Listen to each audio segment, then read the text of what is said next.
And so Tim Walz is now talking about how he wants to overhaul and transform the Department of Human Services in Minnesota, but I wouldn't trust him to run an automated self-serve car wash. This is the same department where you had people who were talking, you had plenty of people who were speaking out, whistleblowers, and when they did, they were fired.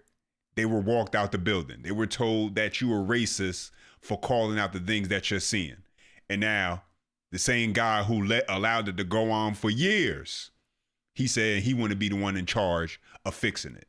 Give me a break. As always, make sure you smash that thumbs up button. If you do enjoy the video, that's the best way to let me know and to stay locked in whenever I drop. Subscribe and turn on all for your notifications. That way YouTube never misses you. Let's get right into it. Minnesota Governor Tim Walz has announced a major plan to modernize and centralize the state Department of Human Services. It's part of an effort to crack down on fraud in Minnesota's Medicaid programs. Walz plans to shift away from what he calls complex, layered administration managed by a patchwork of counties, managed care organizations, and state agencies. He also wants to upgrade Minnesota's Medicaid administration systems, which he says are grossly outdated. Tim Walz is hilarious because he must think we're all as incompetent as he is. So let me get this straight. Let's set the table. Tim Walz is the same guy who will go on bragging about how wonderful he's made it for the people of Minnesota, how great and amazing the state is, how wonderful of a job he's done in making it a great state. But then he also let us know that he's not running for re-election. Yeah, that guy. And that guy is also saying that even though all this fraud happened on my watch, didn't realize it was going on, I'm now going to be the one in charge of fixing it as the lame duck governor whose time is pretty much ticking and I'm out the door. Now I'm going to actually pretend like I'm doing my job, ladies and gentlemen. That's who we're talking about here. I mean, it's hilarious when you really sit here and think about the fact that he's saying and doing all of this with a straight face. I find that part to be hilarious. But anyway, here's him explaining himself. Check it out.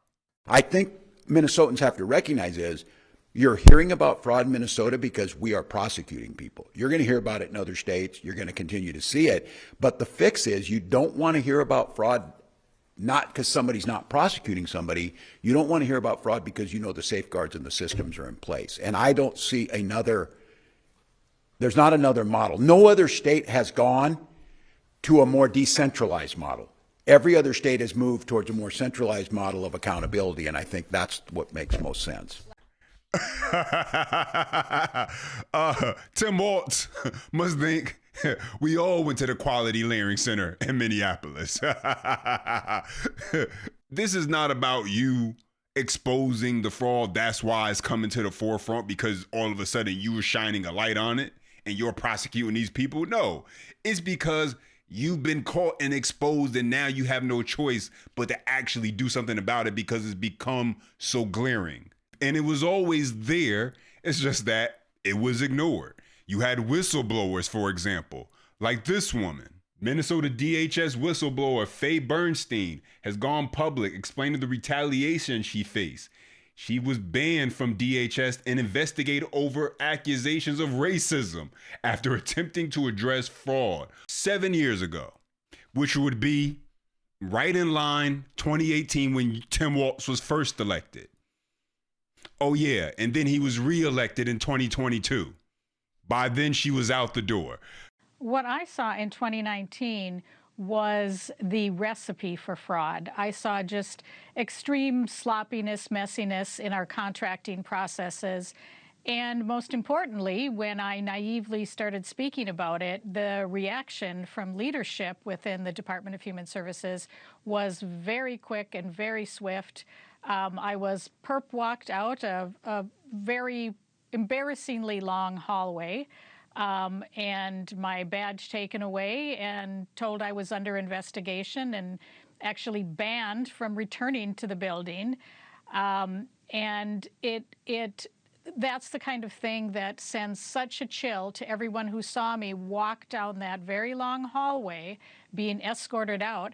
Anyone who sees that would never want to speak up again.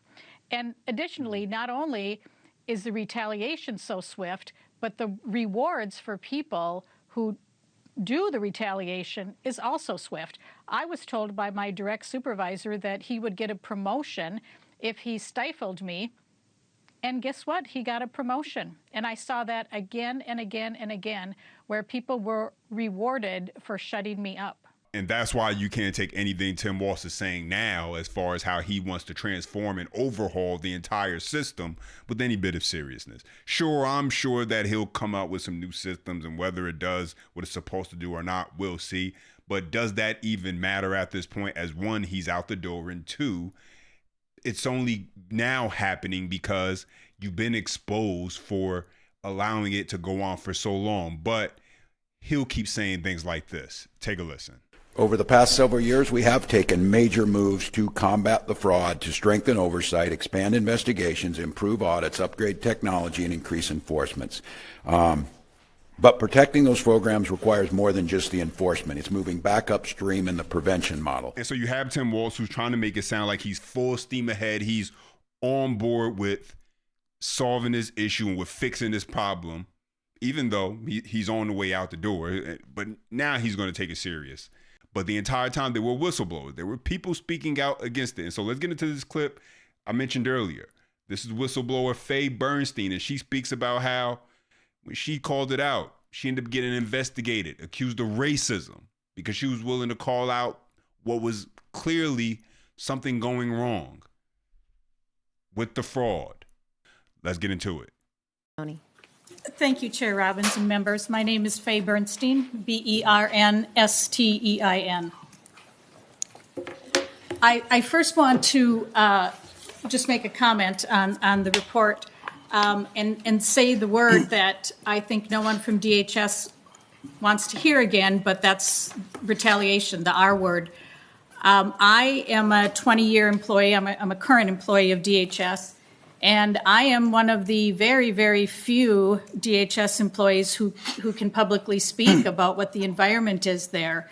We have a very large group. You probably have heard about the large group of employees who anonymously tweet and anonymously work with law enforcement and the OLA, et cetera. I have chosen to be public. I think it has certainly harmed me professionally, personally. It has harmed me in many ways to be public, but I feel like we have to just openly speak about the conditions at the Department of Human Services. The retaliation that I experienced was about 7 years ago. In the course of doing my job, came across some contract irregularities that I would consider in the scope of what we talk about today to be quite minor. But as minor as they were, it was not something that DHS leadership could hear. They just couldn't hear it. And as a result of me speaking about it, I was walked out of the building. I was banned from all DHS-owned and licensed property. So if you can imagine, the rest of the public can go to the Anderson building and can apply for SNAP, and I could not. I could not use the ATM. I could not use the cafeteria. I was not allowed in the building. And so let's break this down for a second, because you hear her talk about DHS leadership and how they treated her and how they handled the situation. And who was DHS leadership at the time? It was a woman by the name of Jody Harpstead, who was appointed by none other than Tim Walz when he was elected and brought into office as governor of Minnesota in his first term. And so she came in 2019 as the commissioner of the Department of Human Services, and under her watch reported directly to the governor. While he got reelected in 2022, that he just didn't know anything that was going on with the situation. And she didn't resign until 2025 of February. And so in that time between 2019 and 2025, you have the countless fraud that went on, Medicare, Medicaid fraud, feeding our future fraud that saw millions upon hundreds of millions of dollars that was caught in fraud. But if you ask Tim Walz, it was just the systems in place. Those were the problems with everything. It was the systems and the errors. That was the issue. I was investigated. That went on for months and months. I can only imagine the cost to the state of that investigation. And I've never spoken out about the results of the investigation, but I guess this would be as good a time as any. The results of months and months of investigation and asking my coworkers for examples of when I was racist, when I was threatening to do harm to leadership. The result of all of that was that I was found to have questioned the competency and the decision-making of the leadership in the Behavioral Health Division, and I was found to have held up contracts that had compliance problems. So let me just say I plead guilty to both of those things. I absolutely did both of those things, and I'm doing both of those things today. I am very much questioning the competency of the leadership of the Department of Human Services. And I hate to do that because these are people I know very well. I think I know Commissioner Gandhi very well. I've had a lot of contact with her, a lot of time with her. But the actions, the mindset, I heard you use the term fraud prevention mindset. That is not present. That is not present at the Department of Human Services. I don't know if I would dare to use the word compassion, because compassion sounds as if it is the right thing to do. Compassion when huge amounts of money are stolen is not the right thing to do. There has been just tremendous mistakes. And yes, I have been affected. I certainly did not appreciate being humiliated and being accused of a race crime. I certainly did not appreciate that. But more importantly, when we think about people this winter had fingers and toes frozen off because the Department of Human Services had to shut down a program. So people without homes had real consequences, much more serious consequences than I had. I do not see how we can come through this and actually quit this year after year, decade after decade problem. I do not see how we can come through this without a massive change at the Department of Human Services in our leadership. There just really simply has to be firings. And I hate to say that. I hate to see people fired. But there is no other way to turn this around.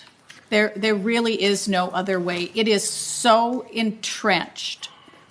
The need to retaliate against people who speak up, as I initially did in the most benign ways. The need to retaliate against people like me is so ingrained. It is through every step of the process. Every person that I spoke to about this as I was working up the chain of command to try to get the contract problem resolved, every person I encountered, I look back now and I realize I didn't get a satisfactory response from anyone, even our internal auditors. I thought at the time I was being heard, and I now realize that I wasn't at all. So you hear her say that the entire department needs to be overhauled and gutted because everyone was okay with pretty much retaliating against anybody who would speak out. And why do you think that happened? Because of the leadership. It always comes back down to leadership.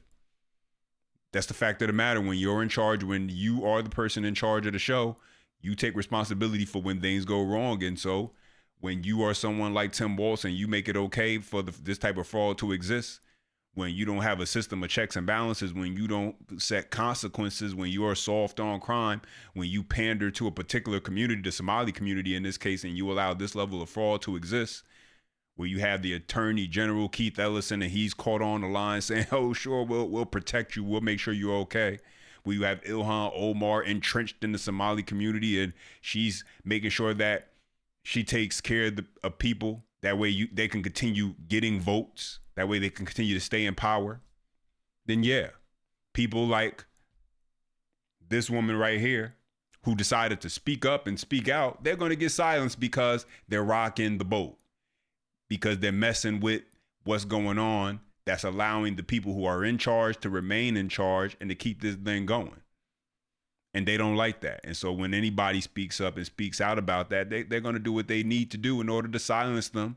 And not only silence them, make it so pronounced that anybody else who may think about doing what she did, they're going to have second guesses about it, because they see exactly how she was handled and how much her life was upended. And they're going to think twice about doing the same thing, especially if in the end, they pretty much look like they're getting away with it. But those are my thoughts on the updates. Now let me hear from you. Drop your comments down below. As always, you enjoy the content, smash that thumbs up button. That's the best way to let me know. Subscribe to stay locked in with future videos. And as always, until next time.